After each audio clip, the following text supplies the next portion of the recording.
कि ये जो गोपीनाथ जी का स्वरूप है, साक्षात श्री रघुनाथ जी ने 24वीं चतुर्युगी के त्रेता में जब राम जी का अवतार हुआ, तो वनवास लीला में चित्रकूट में जब भगवान विराज रहे थे, तब स्वयं श्री रघुनाथ जी ने अपने करकमल से कामदगिरी की ब्रह्मशिला हाथ में लेकर अपने बाण की नोक से गोपीनाथ जी के स्वरूप का निर्माण किया। और श्री जानकी जी ने इनको अपने हाथ से सेवा पूजा करके लाड़ लड़ाया। और जब भगवान चित्रकूट से आगे बढ़ने लगे तो इनकी सेवा पूजा का भार ब्रह्मा जी और शंकर जी को भगवान ने दिया। दिन की सेवा ब्रह्मा जी को सौंपी, रात्रिकालीन सेवा शिव जी को सौंपी। कालांतर में लगभग कल कितना समय बताया था, 1165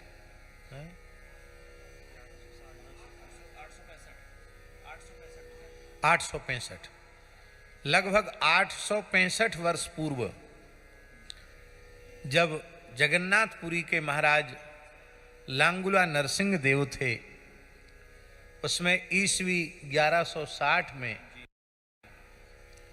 वो तीर्थयात्रा करते हुए चित्रकूट गए।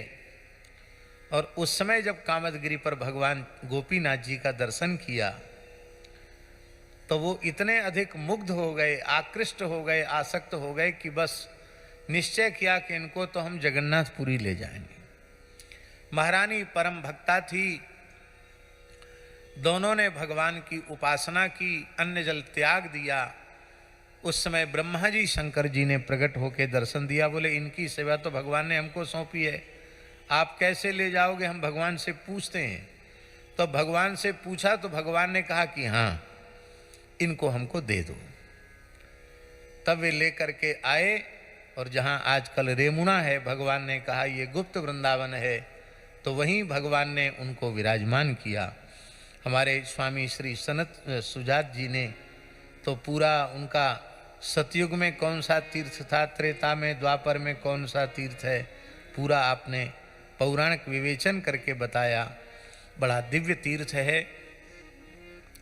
श्री माधवेंद्रपुरी जी जब पधारे, ब्रज से जगन्नाथपुरी पधारे, क्योंकि ब्रज में ठाकुर श्री गोपाल जी का प्राकट्य हुआ था, जो श्री गिरिराज जी की कंदरा से प्रकट हुए थे, जिन्हें वर्तमान समय में श्री नाथद्वारा में श्री नाथ जी के रूप से हम लोग स्वीकार करते हैं। नाथद्वारा के श्री नाथ जी का ही नाम गोपाल जी है। तो श्री नाथद्वारा के प्रकट हुए माधवेंद्रपुरी जी, और माधवेंद्रपुरी जी को भगवान ने आदेश दिया श्रीनाथ जी ने कि बहुत दिनों तक गिरी कंदरा में रहने से हमारे शरीर में दाह होता है, उसकी निवृत्ति के लिए आप जगन्नाथपुरी जाओ, वहाँ से मलयागिरी चंदन और कर्पूर लेकर के आओ और संपूर्ण मेरे श्रीअंग में उसका लेप करो, जिससे मेरा दाह शांत हो जाएगा, जलन शांत हो जाएगी। और आप वहाँ से लेकर के जब चले हैं तो यहाँ रेमुना में आकर के आपने विश्राम किया। भगवान का दर्शन हो गया था, अनवसर हो गया था, शयन आरती हो गई थी। और आप आज भी वो स्थल है जहाँ माधवेंद्रपुरी जी की समाधि है, वहाँ आकर घनघोर जंगल में माधवेंद्रपुरी जी विराजमान हो गए।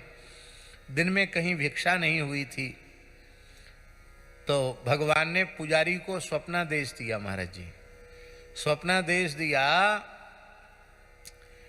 कि हमारे अत्यंत प्रिय भक्त श्री माधवेंद्रपुरी स्वामी जी पधारे हैं और उनकी भिक्षा नहीं हुई है, वो भूखे हैं, उनको तत्काल जगा कर कुछ खिलाओ।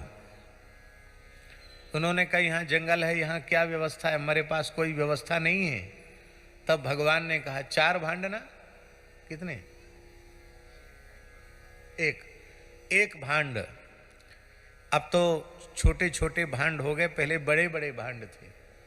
तो एक भांड हमने क्षीर माने रबड़ी जो है, भगवान बोले अपने पीताम्बर में चुरा के रख लिया उनके लिए, वो आएंगे, वो भूखे होंगे, तो मंदिर खोलो, स्नान करके पुजारी ने मंदिर खोला, देखा तो भगवान की पोशाक में भांड छिपा हुआ था।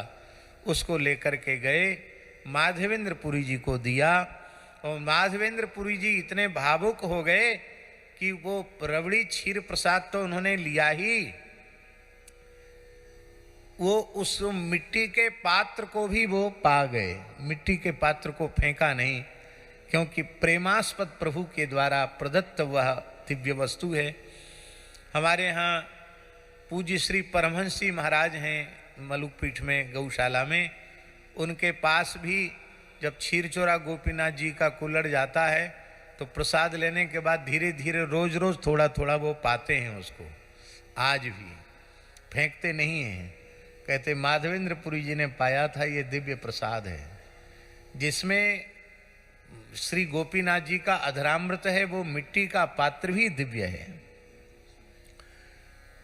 वो श्री चैतन्य चरतावली जो पूज्य श्री प्रभुदत्त ब्रह्मचारी जी ने लिखी है, उस पर श्री पंडित झा जी ने, बटोही झा जी ने गीता अनंत रसम करके संपूर्ण महाकाव्य लिखा है श्री चैतन्य महाप्रभु के ऊपर संस्कृत में।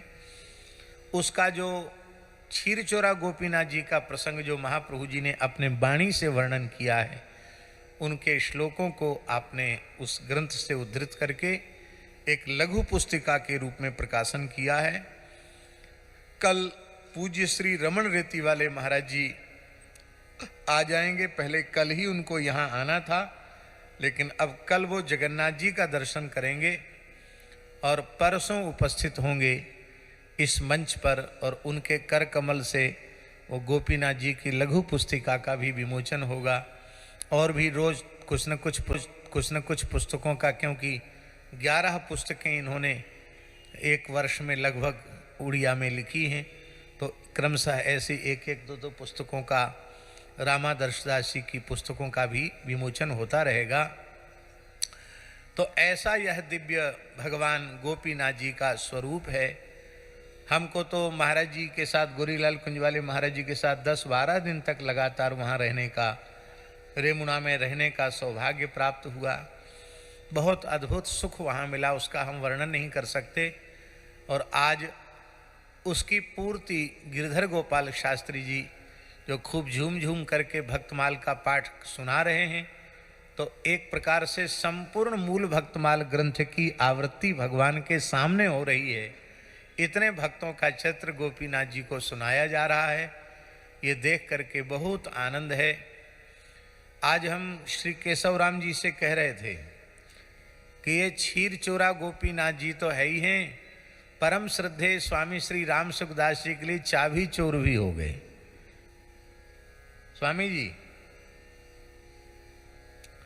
स्वामी जी का सत्संग कटक में चल रहा था, और वहां से स्वामी जी दर्शन करने कार से यहां आए। सवेरे चले, सत्संग करा के चले, सवेरे आ गए। यहाँ आने के बाद आए तो तब तक भगवान के मंदिर बंद हो गया था।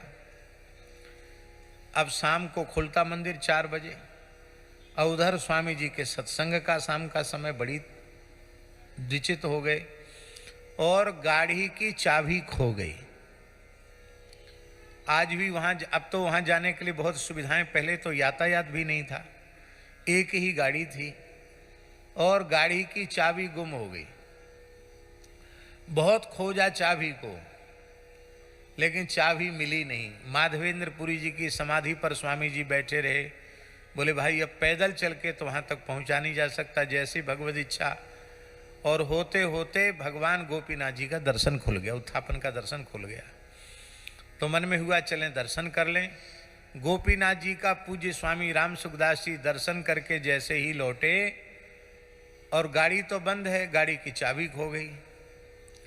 और उसी समय एक बालक आया, 10-12 साल का बालक आया, और उसने चाबी को स्वामी जी को दिया। बोले लो चाबी मिल गई, लो जाओ।